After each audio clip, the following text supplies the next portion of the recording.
تو حضرت غر کی بیٹی اچانک بچی تھی، عمر 8 یا 7 سال تھی، ٹہلتے ٹہلتے خیموں کی طرف آ گئی۔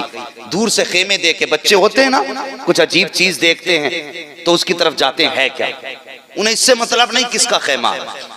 دوڑتے دوڑتے آئی نہ خیمے حسین کی طرف، اس نے خیموں کی طرف دیکھا، سب عبادت میں مصروف ہیں، کوئی تلاوت میں مصروف ہے۔ بچی اٹھی، سیدہ زینب کے قریب آئی نہ قریب میں جا کے بیٹھ گئی۔ سیدہ زینب قرآن کی تلاوت فرما رہی ہیں۔ جب قریب آئی، آپ نے اجنبی بچی کو دیکھا، دیکھنے کے بعد کہا بیٹی کہاں کی رہنے والی ہو، ہمارے خیمے میں کیسے آئی ہو؟ بچی نے اشارہ کر کے کہا مائی وہ جو سامنے خیمے نظر آ رہے ہیں، میں اس خیمے میں رہنے والے غر کی بیٹی ہوں، میرا باپ قافلے کا سردار ہے، سپہ سالار ہے فوج کا، میں اس کی بیٹی ہوں۔ اتنا سنا نا، حضرت سیدہ زینب نے مسکرا کے کہنے لگی تب تو ہمارے گھر کی مہمان ہو۔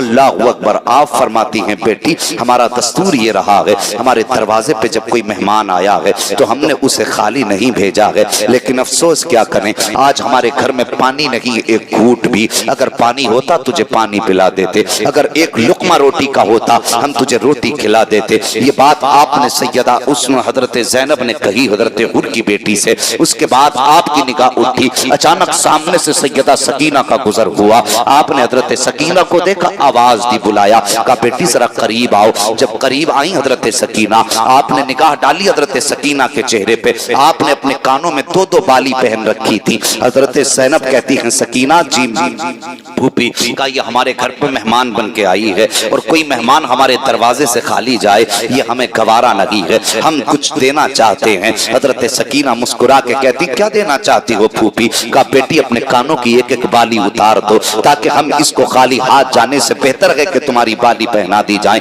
حضرت سکینہ نے اپنے کانوں کی بالی اتاری ہے، سیدہ زینب نے خود کی بیٹی کو بالیاں دی ہیں۔ جب بچی واپس جانے لگی، اللہ اکبر، تب حضرت زینب نے کہا تھا بیٹی یہ کربلا ہے، کبھی وقت ملے تو ہمارے مدینے آ جانا، تجھے ہم اپنے گھر کا اصول دکھائیں گے، ہم معذرت کے ساتھ تمہیں رخصت کر رہے ہیں، یہاں تمہاری کوئی خدمت نہ کر سکے۔ بچی نے اتنا سنا ہے، اس کو کچھ احساس ہوا اور کچھ نہ ہوا، وہ دوڑ کر کے اپنے خیموں کی طرف چلی گئی ہے۔ ادھر میرے امام نے اللہ اکبر اپنا پہلا خطبہ ارشاد فرمایا ہے، خطبے نے حضرت غر کے دل میں اثر کیا ہے، لیکن ڈر رہے تھے جائیں تو کیسے جائیں، اگر ان کو انہوں نے ٹھکرا دیا تو کیا ہوگا، اگر انہوں نے مجھ کو معاف نہ کیا تو کیا ہوگا، یہ سوچ کر کے اپنے فوج کے بیچ میں حضرت غر ہیں۔ اچانک سامنے سے آپ کی بیٹی کا گزر ہوا، جیسی بیٹی کا گزر ہوا نگاہ پڑی بچی کے کانوں پر، بلایا بچی کو، کہنے لگے اے بیٹی جب ہم آئے تھے یہاں پہ تیرے کان میں بالی نہ تھی، بتا تو صحیح یہ بالی کہاں